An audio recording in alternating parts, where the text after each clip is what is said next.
Hey guys, so this is the second part of the Creating a Worker Empire series, and in this video we're going to be looking at which nodes we're expanding to, and then also getting set up properly for cooking so that we can easily create bird meat and help to sustain the worker empire without needing to buy anything off the marketplace. So first of all, I have picked up a couple of extra nodes like you can see from the map here. So we're going to go ahead and have a look at these nodes, why I've picked them up, and obviously what we're going to be looking to gain from these in the future. With these nodes though, we are going to run into a choke point where we don't quite have enough workers just yet. That's not going to be a problem further down the line though, and I'm going to show you how you can get the additional workers. So the nodes that we're looking to pick up though are these three that you can see. So we've got Forest of Plunder, Balanos Forest and Coastal Cave.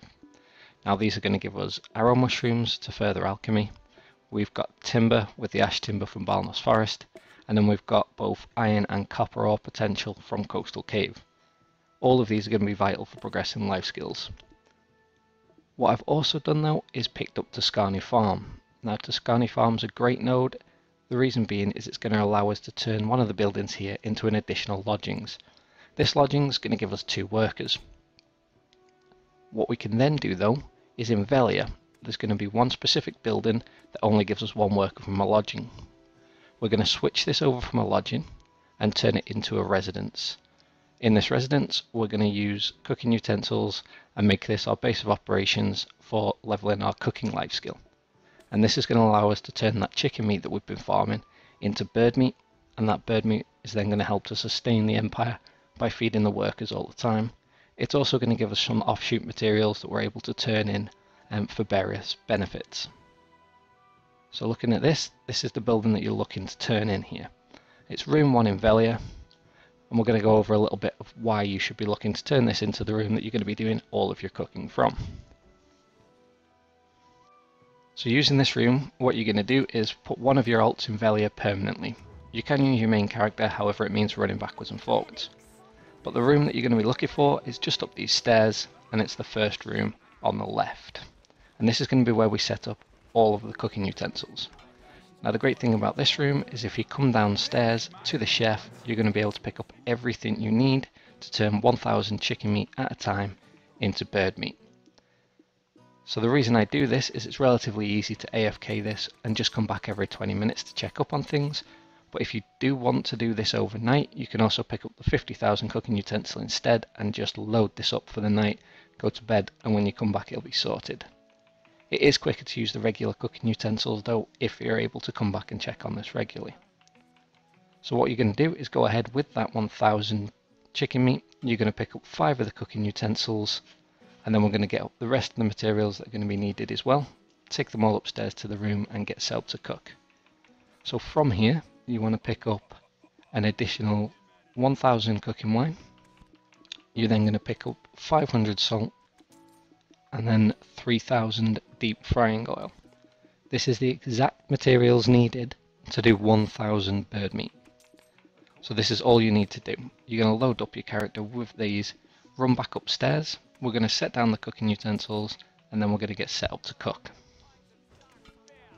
So once you get upstairs, you're going to go ahead and go into placement mode, and you're just going to throw down these 5 cooking utensils.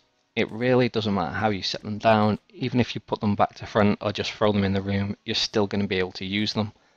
But what you're going to do is put all 5 down at once, we're going to make use of all 5 of these, and then from there we're going to just collect the 5, go and vendor them or trash them or do whatever you want with them once they've been used, and then next time pick up another 5 utensils when you're ready to start again. So the recipe that we're cooking is going to be for bird meat, and this is going to recover the stamina on your workers. We've now got everything we need. We've got the chicken meat, so 1000 chicken meat with us. We've got our 3000 frying oil. We've got our 1000 cooking wine and our 500 salt. So we're going to go ahead and combine these into the pot as a recipe. And it's really simple, really easy to remember. Once you've done it once, you'll pick it up again. So it's 2 meat, 6 oil, 1 salt, and 2 wine. Every one of these utensils is going to be able to finish 100 crafts. So you're just going to set this to multiple times, pick the maximum number, and then leave it alone for 20 minutes. It does take roughly 20 minutes without any sort of buffs to your cooking. And from there, once you get back, you're going to have a bunch of bird meat that you're going to be able to use for your workers, and also a load of these offshoot materials. Now what I tend to do with the offshoots is just bank them until you've got around 1,000 and then just run around and hand them all in. So you're going to get things like beer, some silver, you're going to pick up some cooking experience as well. So it's all worth having, and they're all offshoots from cooking. And it's all going to help towards leveling up that cooking skill. And obviously you're going to be providing yourself with the materials needed to keep your workers working.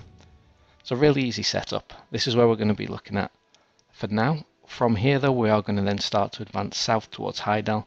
We're going to start to connect the cities and the nodes, make use of other cities and different workers to be able to fully flesh out this node empire that we started off already in the Balanos territories. So hopefully that's been a little bit of use to you guys. You can see where I'm starting to go with this, where I'm looking to move on. This is going to start to stockpile a lot more materials as well. So you'll already be, after a couple of days, you've probably already picked up 1,000 of different materials and they're all sat in your storage. So in the next couple of videos, we're going to be turning all those into different products that we can then go ahead and make a profit from. As always guys, if you could hit that subscribe button, I appreciate all your feedback. And obviously any questions, hints or tips that you've got, throw them in the comments section. I do really try to stay as active as I can in there. And the next video will be coming in a couple of days.